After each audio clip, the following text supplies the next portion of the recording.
it's not working. Think about the way that you typically learn English in a classroom with a textbook that you didn't choose, trying to understand lists of vocabulary words and grammar points without context or really understanding the meaning or how natives use them in conversation. No wonder it's not working. No wonder so many people spend years learning English in a classroom only to end up frustrated that they cannot hold a fast-paced conversation with native speakers in real life. I am sad to say, but this is what I hear over and over from people who have spent so many years, so much money, so much time and effort trying to learn English in the traditional way. So today, let's talk about trying something different, because the definition of insanity is doing the same thing over and over again and expecting different results. Are you with me?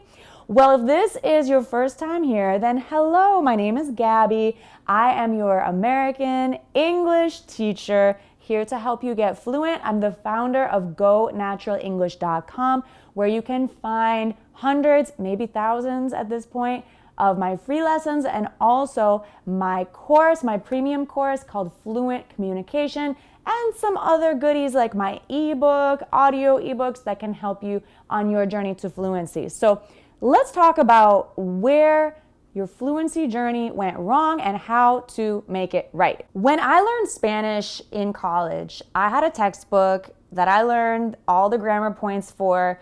You know, I was really confused about some grammar points because we didn't really get to practice them a lot in the classroom. But if I had just listened to my favorite songs in Spanish, maybe overheard more regular day-to-day, like normal conversations in Spanish, they would have been pretty clear, because you know what happens is your brain makes connections between the words and the meaning and when to use certain grammar structures if you just hear it enough and understand enough of the context. So sometimes trying to understand the language just directly through rules is just not working for the natural way that your brain wants to process things. Anyway, the result of learning English in a classroom is that you may get good grades. You may ace all your tests. Your teacher may love you. But when you walk out that door to the real world to talk with native speakers or even just other fluent English speakers from around the world, you feel lost.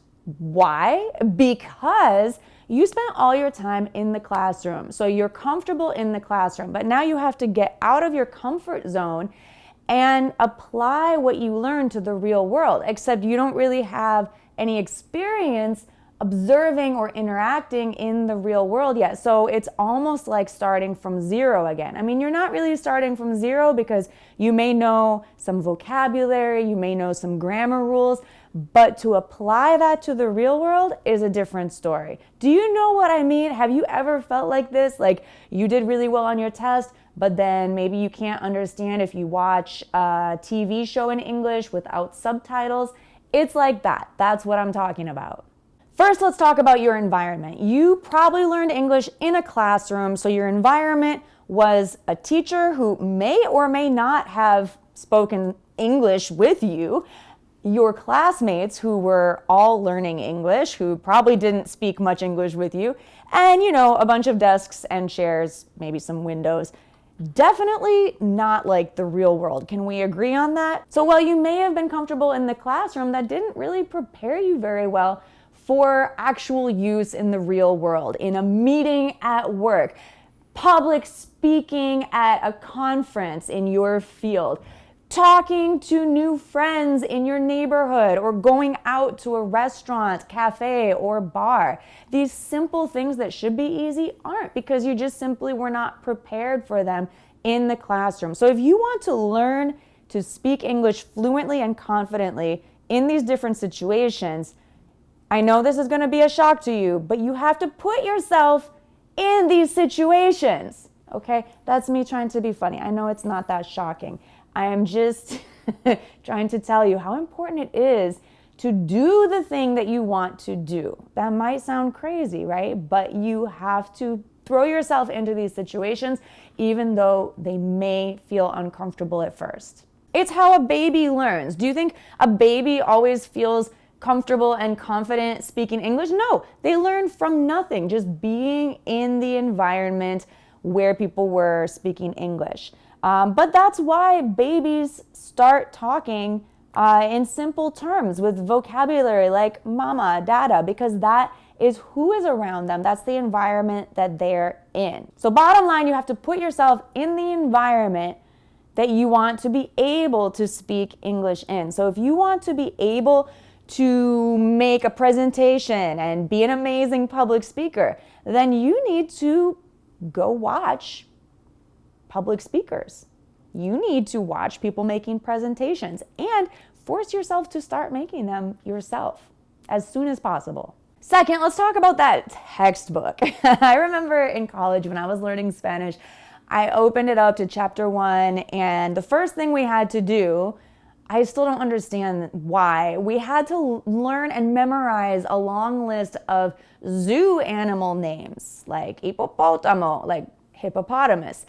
And to this day, 20 years later, after opening that first lesson, I still have not had an occasion to use the word hippopotamo in Spanish. Maybe you can give me an opportunity. But what I'm saying is most English textbooks are just the worst way to learn English because they're focused on making you memorize these words that are not always practical. So I'm going to get to what you need to do instead, but really you can throw out your textbook or, use it as a coaster for your coffee or whatever makes sense. But it's really not the best way to learn because focusing on just the words, but not the context, not the meaning, not the use, how people would really use them in real life is going to frustrate you. So here's what I want you to do. Think about something that you're interested in right now. What is it that makes you curious and motivated and energized to think about? What would you learn about even if you didn't have to? Just when you have some free time, what are you Googling? Okay? Tell me in the comments if you want. I would love to learn.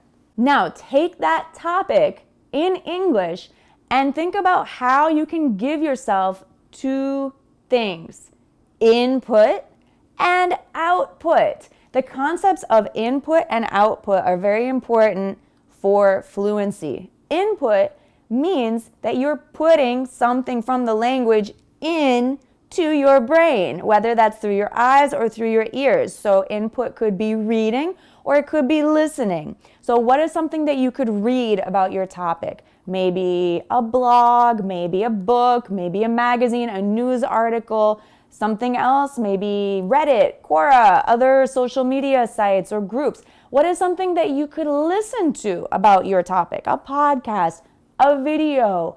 What else? Is there some music that you're interested in? So that's always a great way to learn.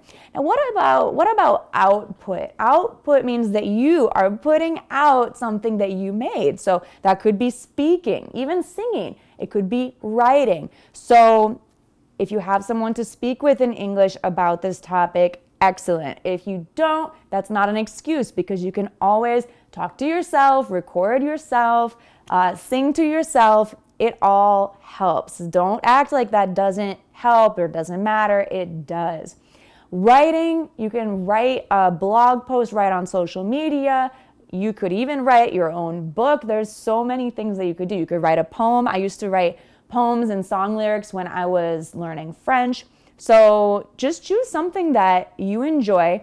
And in this way, with the input and the output, you are learning through the 4 skills: reading, writing, listening, speaking, to improve your fluency. So in this way, you're learning through authentic content that is meant for native speakers. Again, this is best for intermediate to advanced to fluent English learners, even if you just want to brush up your English learning and learn some new words, because we know language is a lifelong journey. I'm still learning new words and I love it as a native English speaker. So don't get too impatient with yourself. Try to have patience. Try to, just stay calm and understand the big picture. Even if you miss a few words, you are learning them. Your brain is putting together connections because you are so smart. You're a great learner. You are a wonderful English speaker. And hey, you're in the right place. You're watching the right video to improve your English fluency. And remember, it's not your fault. Even if you spent a lot of time and money and energy learning English and you're still not fluent, it's not your fault. You are smart. It's just that the traditional way of learning doesn't really give us the results we need for the real world.